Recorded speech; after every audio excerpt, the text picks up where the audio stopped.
There's a thing called the trivium and the quadrivium, and I'm not going to get into it in any big detail because I can't remember it all anyway. But what I do know, I'll explain. And you kind of learn this through applied mindfulness and discernment. So think of the world, the external reality, as a field that is being sown by everybody else. Okay? Now you've been out there and you've been sowing with them. Now at some point, hopefully in your life, you might start asking questions and you'll be thinking, what am I sowing? Why am I sowing? These right, I'm speaking metaphorically, okay? Questions like, who the fuck are they? And then it gets inverted. Who the fuck am I? And these questions are really powerful. Right, very, very powerful. And then the quest starts. Question, quest I on. Now the search for the truth is a quest. Okay, and you will invest a huge amount of mental energy looking for the truth in the field that everyone else has ploughed. And you'll be taking all that information, all that data from the physical, okay? And you've got it in your head and you're processing it and you're trying to sort the wheat from the chaff in the metaphysical. And it gets confusing. And when people get confused, they cling to belief systems like dog shit clings to a woolen blanket. You can shake that woolen blanket as much as you want. It's really hard to get that dog shit off. Again, I am using word pictures. I am painting a picture using simple metaphors. Now, the people in the so-called truth community, they are out there in the field looking for the truth that has been planted by everybody else. And you've also been planting in that field with your belief systems. Now, the problem is with belief systems is that people identify with them. So they'll say things like, I'm an English gentleman. You're not. It's just an illusion of the mind. You're identifying with a nonsense. You can play that game if you want, and you can believe in it as much as you want, but it's just a collective fiction. So as far as the universe is concerned, and and life, that huge, massive tapestry of life, the illusions that are generated by man are exactly that. It's just an illusion. It's a belief system. A dog, like we call, it always makes me laugh. We call like dogs, like the German Shepherd, or the Scottish Terrier. Does the dog know it's a German Shepherd? What happens if the German Shepherd's born in South Africa? Now, of course, I'm only playing. I'm just messing around. We all know why it's called that. But my point is still valid. Okay? So let's apply the same logic to a human. So he's born in South Africa. That makes him South African. Well, why does it make him a South African? Well, because he was born there. Well, animals are born there. They're not South African. We've already established that. That's just like a bit of an illusion. So why are we watering this nonsense that we've collectively sown? Do you see where I'm getting? So, yeah, but he's got a passport and it's a South African passport. Right, I've got a British passport and a German passport. So, shall I speak in, paragraphs of English and German just to fulfill that mental fantasy? Shall I wear lederhosen and start eating copious amounts of sausage and beer just to fulfill another mental stereotype. So when you get beyond belief systems, then you'll start to, you're clearing it out. You're walking away from your father's house, right? You're walking away from the ego's house, all the nonsense that it's clothed itself in. I'm this and I'm that. You're none of those things. You're far more than that. And it's all these labels that we cover ourselves in. And those of you that are that are listening to me, they've started to peel those labels off. Oh, you're a white Caucasian. What does that even mean? Let's just stop talking about it. You're black, he's yellow. It's skin. And if people identify with their skin, I'll start identifying with my beard. It's just a nonsense. So people are taking those labels off, and they're freeing themselves from this web of deceit. What's that saying? Oh, what webs we weave when we deceive. And when you recognize that you've been deceiving yourself, everything that you've planted in that field, in the physical, you'll start ripping out, because you don't want it. You don't want it associated with you, and you'll start jettisoning that stuff. It's baggage, and you've been dragging that shit around with you for a long time, and then you recognize, why am I carrying this? And you let it go. And this is facilitated by meditation, because at some point in your meditations, it's just going to fall away from you. And it's a wonderful experience. Truly, it really is. And then you come out into the world, and you want to tell everyone else. But they're too busy planting these fields of bullshit. Like in the film The Matrix, they're so hopelessly enamored with the Matrix, they can't be woken up. Right. When things are in the field and it's being sown in the field, that stuff is inevitably going to come at you. And now it's going to be sown in your metaphysical field, what you think about. And you've got to process that information. Now, if you are doing this from a position of ignorance of these processes, then you are not running your house. Then you are not in charge. However, if you are cognizant of these processes and you are mindful of them, that is the birth of critical thought. Because you're critiquing what you have allowed to be planted in your field. And you'll start ripping it out, or as I've alluded to. So when somebody says to me, oh, you're Danny Benson, to be brutally honest, no, I'm not. That's the label I have been given. I was a baby at the time. It was foisted upon me. Oh, and you're British. What does that even mean? Yeah, you're worth this and you do this. It's like people say, oh, what do you do? And if you said something like, oh, I'm a brain surgeon. Oh, are you? But if you said something like, oh, I fit windows, suddenly you become insignificant because of what you do. But you're not what you do. It's just what you do to sustain a lifestyle or whatever, just to get by. But you're more than all of those things. And this is the grand illusion that has been pulled over humanity's eyes. This is the deception. This is how Satan, low consciousness, fooled the world. Okay? Now, when you started ripping all that stuff out, your house gets cleaner and cleaner. You have less things to think about.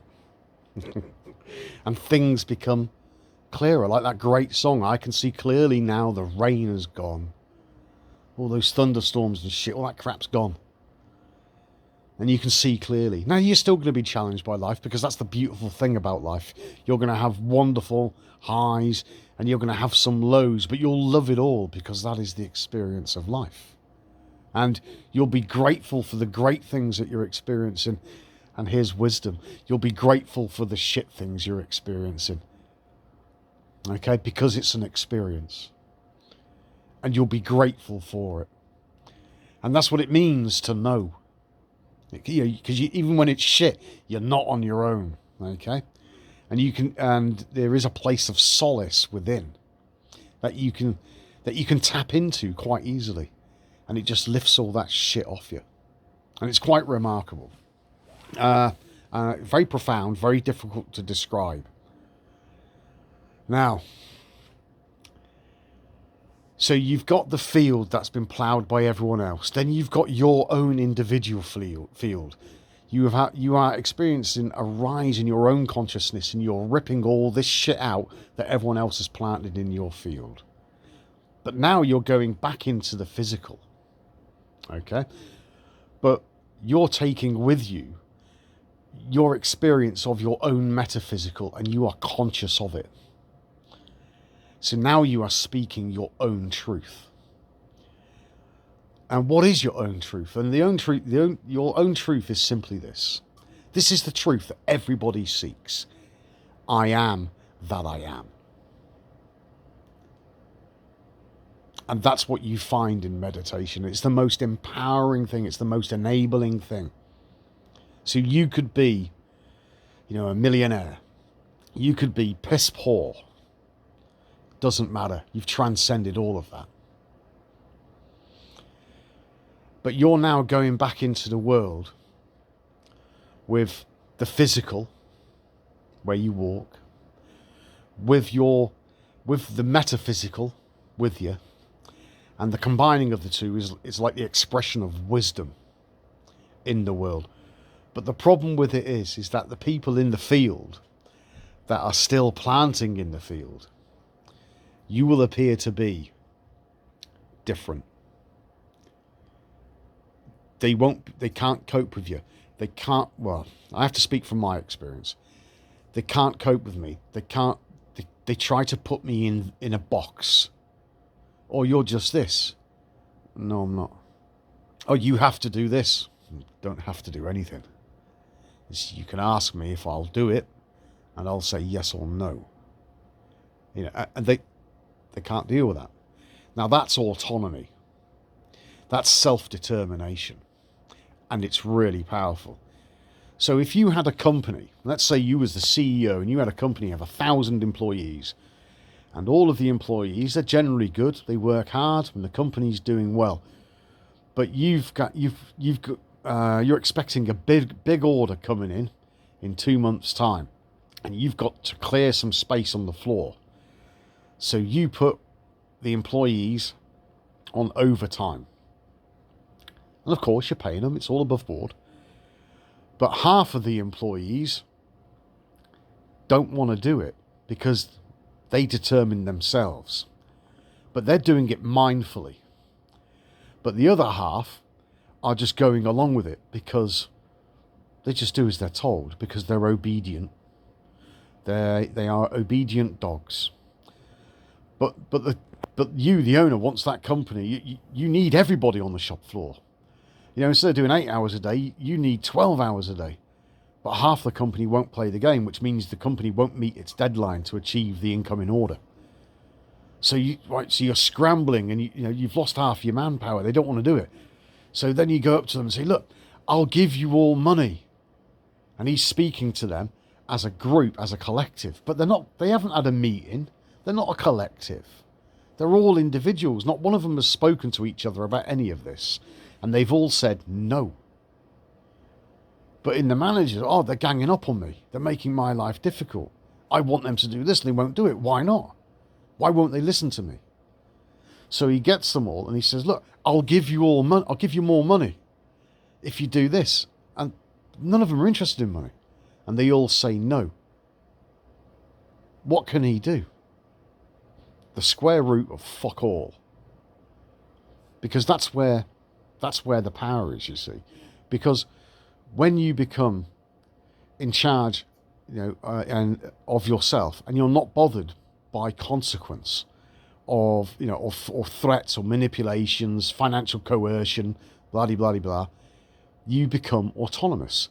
And society cannot function with autonomous individuals. Because they can't be controlled, they can't be blackmailed, they can't be manipulated. They don't discuss anything, they say yes or no. And it drives them fucking mad. So I ask you, who has the authority? Who has the power? Because authority is an illusion. And the illusion of authority is perpetuated by people's acquiescence, by bowing down and just, oh, well, that's what he wants, we just better get on with it. But when you say no, as you're allowed to do so, but he's got his wishes, you don't care.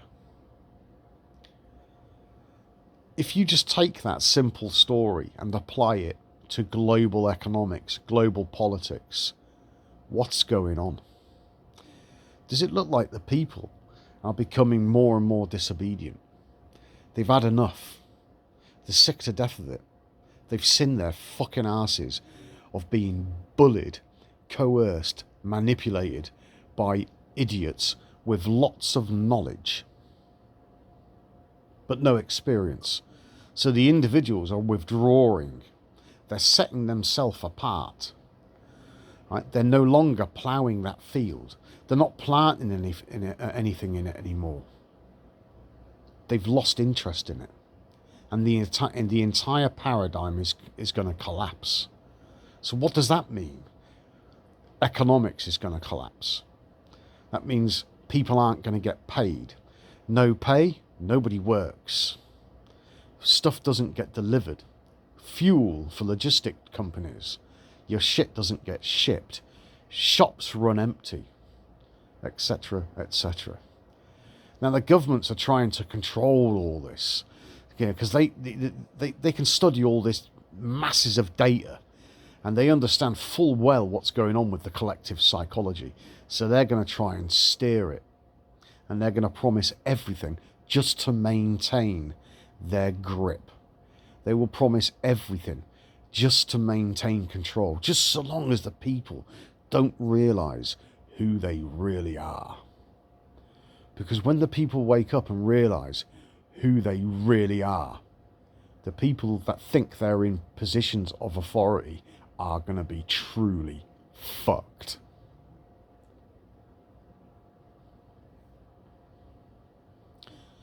The wise in all of this will set themselves apart. They won't have anything to do with it. They will not have their skin in that game. They will set themselves apart. Because if you get involved in it, what you sow is what you reap. If you set yourself apart from it, you won't get caught up in it. And I can see this panning out. Not in nations, I can see this panning out globally. That's why they want the New World Order. It's not new, and there's no fucking order. It's going to be chaos. And they talk about order out of chaos. If you want order out of chaos, you've got to raise that energy. Realign this, and the chaos there becomes order. And you'll just look at it, and you'll watch from a distance with a set apart mind. And all being well, a very comfortable chair and a plentiful supply of popcorn as the shit show rapidly unfolds. The truth that everybody seeks is inside you.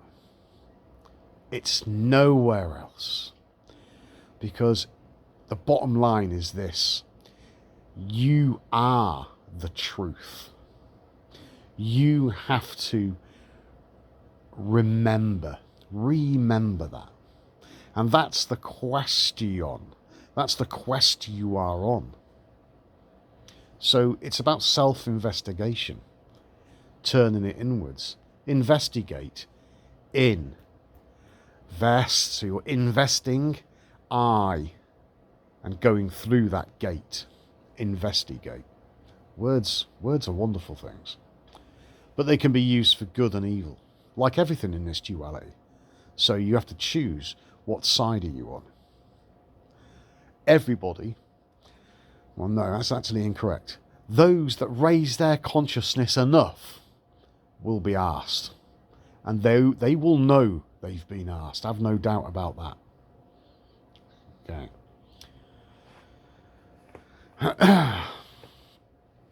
The unified field, the Father, whatever, doesn't judge.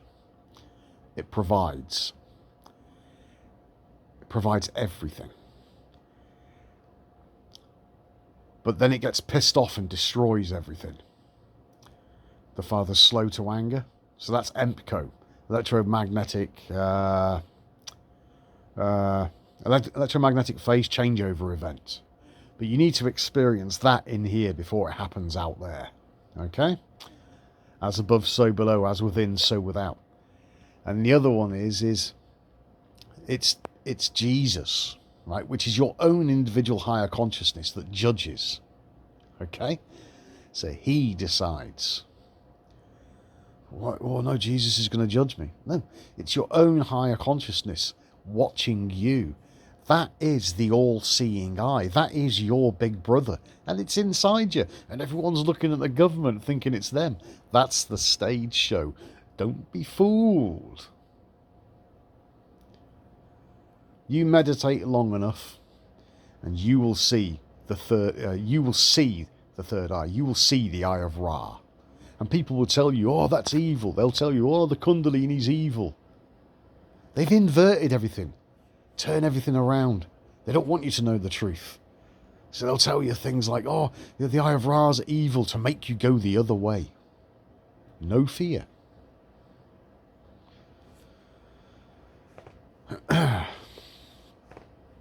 That's discernment.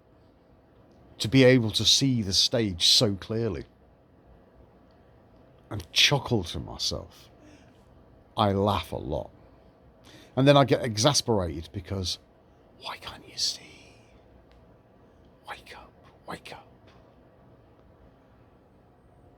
And to wake oneself up, you raise the energy.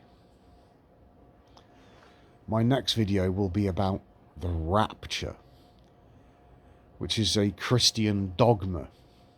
And I shall explain it to you in simple detail. You know, and you might not have any experience of this, but you'll understand it because it's all so simple. Everything is simple.